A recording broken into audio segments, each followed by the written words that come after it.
So we really lose a lot of money. We have grants that are available for some of the villages out here, but the mayors are so busy working with their communities, they don't have time to write the grants. So I think there's a huge opportunity there as far as, you know, something, a different approach to bringing these services. Another thing I'd like to also bring up is when this build-up was announced, most federal departments and the federal government were already working on budgets 2-3 years in advance. So there was obviously nothing for rural development to throw into the picture in terms of helping Guam for this build-up. But with our great President Obama, with his economic stimulus package, we actually had a huge opportunity here in Guam to take advantage of this. In my earlier remarks, I mentioned that since 2001, rural development has had over 1.1 billion in investments in rural areas. Guam, during the same time period, we had 300 million. So if my numbers add up correctly, that's about 30% of that investment here on this island. So there's a huge opportunity there. If I could just go over real quickly what this stimulus package has really done for our programs, and that we hope there's other people there that can take advantage. Under our business programs, we had $3 billion added to our guarantee program.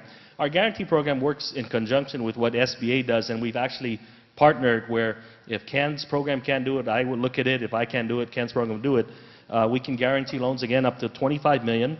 We have $20 million in grant funds to help nonprofits work into a project that will foster the growth of small and emerging business enterprises. Our community programs, we have $1.1 billion in low-interest direct loans, $61 million in grants. And again, this program only goes for public bodies and nonprofits. Housing, we had close to $1 billion added to our direct loan program.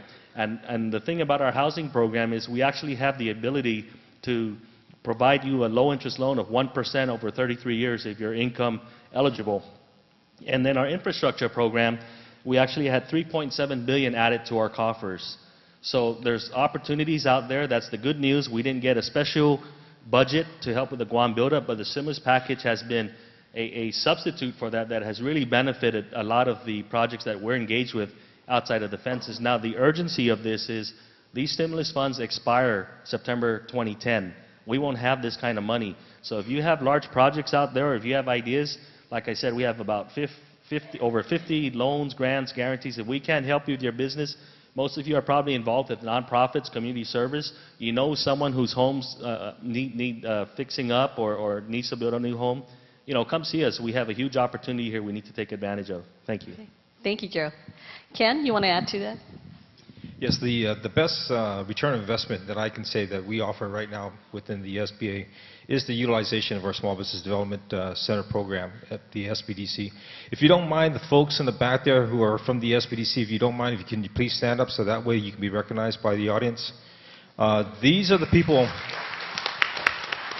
When I say this is the best return of investments, because the fact that you, as small business concerns, can get free assistance. Let me just repeat that again. It's called free. Now, when do you ever hear the government say you're going to get something free? You probably don't. In this case, in this particular instance, the return on investment is there. You do get the free assistance. There is a sense of confidentiality on a one-to-one basis that you can sit with them and get the counseling that you need to make sure that your business is in line with what you want to do. That is a return on investment that we're looking at, plus the fact that our agency offers also free online services that you can actually go there at your own convenience, because I understand that many small businesses out there do not have the time and day to go and meet with our SBDC counselors. So we have programs online that would help you both as retailers, wholesalers, service industry, as well as in the construction side of the house.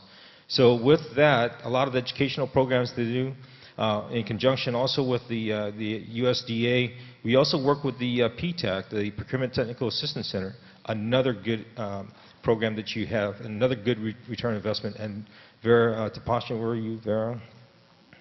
You out there? Okay. They are there also to assist the small business community. So with that, you know, we do have a lot of these programs that you can avail yourself to it. It's just a matter of you actually coming in and visiting us. Thank you. Thank you very much, Ken. And I was told a while ago to wrap it all up, and I know that our visit has been very short. Gail, did you want to add anything before I just close up? What I would like to do is thank you for having me here. I have so enjoyed my 2 days here, and I still have a day tomorrow when I can see the beautiful island. The island hospitality is so real. I have been treated like a queen, and I'm very happy to have come. Thank you. Thank you very much. Thank you, all of you. I think we have one question, and we'll go ahead and close that. Dr. Salman? Just, when I first saw the poster, I thought it said Pacific Trigger, not Tiger.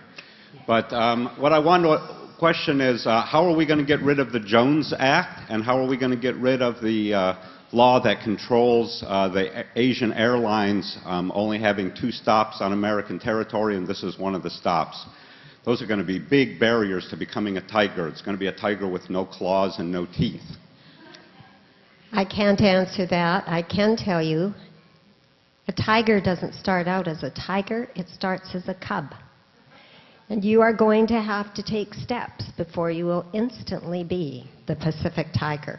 You have to set goals, you'll have to work through many issues, and partner with those who want to partner with you, and don't concentrate on fighting those who don't. That's how you'll be successful. Thank you very much. And thank you, ladies and gentlemen, for bearing with us. And thank you, members of our panel. I'm sorry, May one I more? please ask one more question? Sure. Thank you.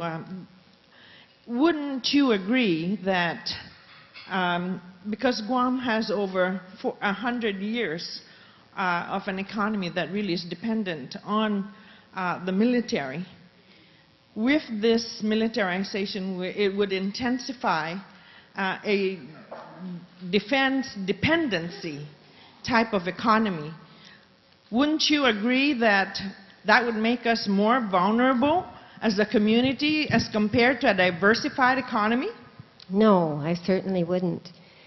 I guess the best way I can say that is if a small town, we'll take for instance Flagstaff or Tempe, did not have the university there, they certainly would not have become the environments they have. But they were not dependent upon that university. It was simply an asset they had that they capitalized on. They diversified their economies a great deal, but they were lucky that they had a head start with something that was being funded from the outside, that they didn't have to grow on their own, and they could concentrate on growing support industries for that. If you get in a big thing, you can always support it with little things, but boy, it's tough getting in the big ones. I've been in ED for a long time, and there aren't a whole lot of Microsofts moving into communities.